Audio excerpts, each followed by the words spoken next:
I'd like you to hear from Rosa Leonetti. She's a warrior. She spoke at my rallies. She's smart girl politics. I can't thank her enough for the work that she's done, and I'm sorry that we ran so long, Rosa. Oh, okay. I have to get back to the booth duty downstairs. Good afternoon. My brother-in-law, Lieutenant Joseph Gullickson from Red Hook Ladder 101, was 6'3", burly, had a big jolly of a laugh, and a wicked sense of humor. He was Norwegian and Irish. We continue with the Irish theme. He married my sister, first-generation Dominican. Do not call me a racist. Our families joined together every September 11th. Dominican, Irish, together. I'm going to paint a picture for you quickly of a young widow standing with a T-shirt draped over her shoulder just hours after she had learned that the towers had indeed collapsed, trying to smell the last smell, like mothers do. If I get emotional, I don't care.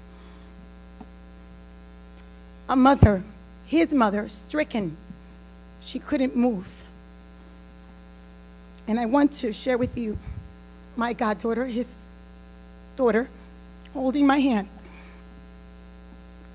as she yelled, "I want my daddy. I want my daddy." And she thought for a moment, he used to drive a red truck, and she thought for a moment that she saw him, and she turned around to see who got out of the car, and it wasn't her father. Don't call me a bigot. Don't call me a racist.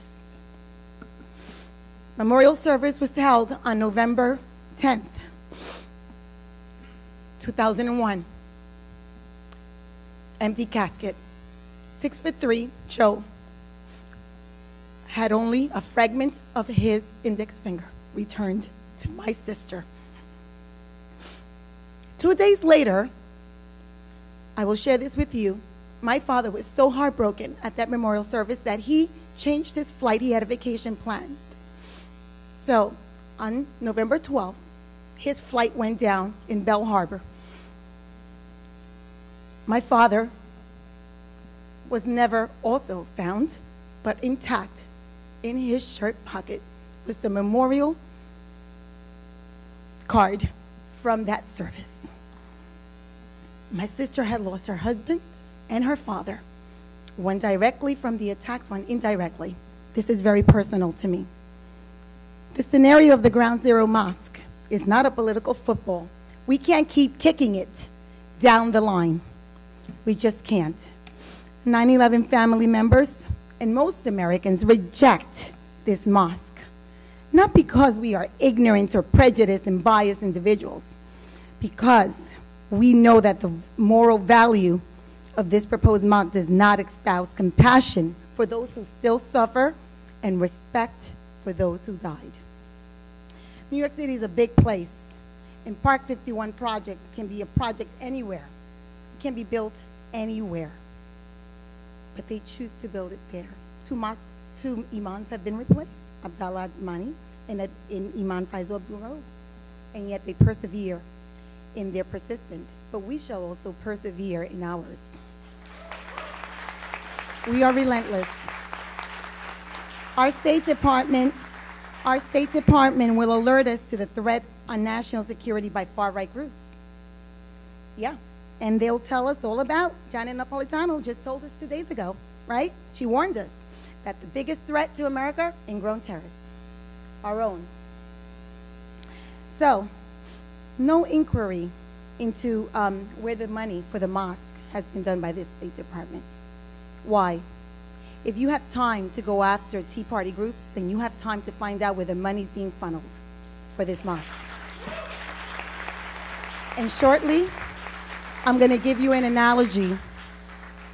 Well, not an analogy, but I'm going to just paint for you. You know, the Mecca City, Saudi Arabia. Demolishing of historic buildings in this area by the Saudi government is seen as right to do. Religious view of the undue reverence being given to such buildings. So they'll just tear it down. Don't tell me then that where you want to build Park 51 is not a place of reverence and you want to come and build a cultural center. No. If you can knock down your buildings in Mecca, you can certainly understand our position here in America. And lastly, I want to say that we are not, Michael W. Smith has a song where he says that on that day, evil called itself a martyr. Well, evil may call itself a martyr, but Americans are resilient. And we are not going to allow disrespect to family members ever, ever. If we have to stand there and protect that building physically with Pam Geller first, then we will.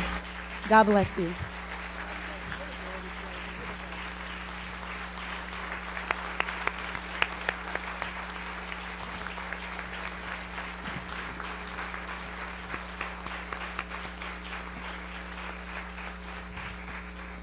I want to thank you. I want you to hear from one other person, very important, because, yeah, Ilario Pantano, if you could come up here. Remember, the viewing of the whole movie is tomorrow. It's tomorrow at 11 a.m. at the Delaware building. If you want, the Delaware building, it's right next door. Hello, it's a ballroom. And I'm selling DVDs just to offset the cost of the film. It is a very powerful film. We need politicians like Ilario Pantano. We cannot get it done, but I'm telling you, we have stopped this monster, this monstrosity so far, and we will continue to. And you have to stand with me, and I know sometimes it's a lot of trouble, but you gotta haul your butts up to all of these actions. It makes a difference. Learn from the enemy. Ilario? He's not the enemy.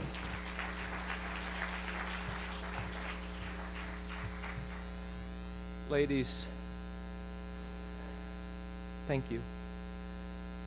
The only thing that I have to say is that your sons and your husbands and your brothers and your friends will never, ever be forgotten. Thank you.